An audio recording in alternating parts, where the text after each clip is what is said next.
this is monkey wrist on the outside. I'm sorry, on the inside. What we just did was monkey wrist on the outside. Monkey wrist on the outside turns into kodagaishi. Monkey wrist on the inside turns into nikyo. So if you're familiar with jiu-jitsu at all, you'll know kodagaishi and nikyo. You can look it up on the web. That's what these two are. Interestingly, in jiu-jitsu, kodagaishi has one set of footwork and nikyo has a completely different set of footwork.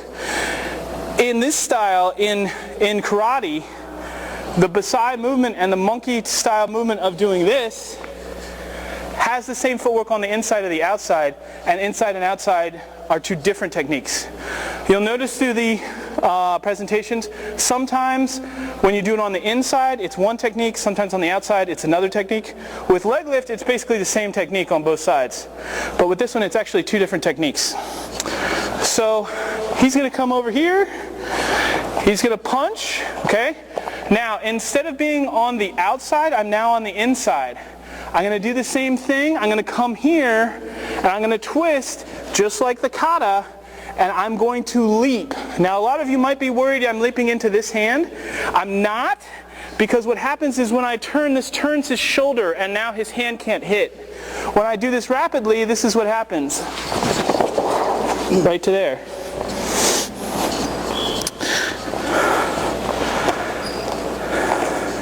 So he's going to come here and to here. Now you'll notice that it's a very awkward fall.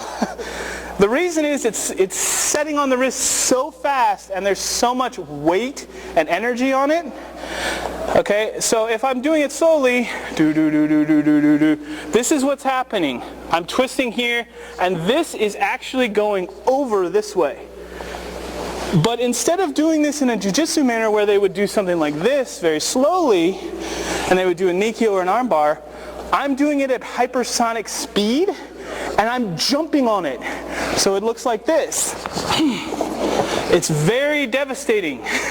Okay? We're going to do it one more time, and then we're going to take Chris to the hospital, okay? Okay. Go ahead. All right. And that's monkey wrist on the outside.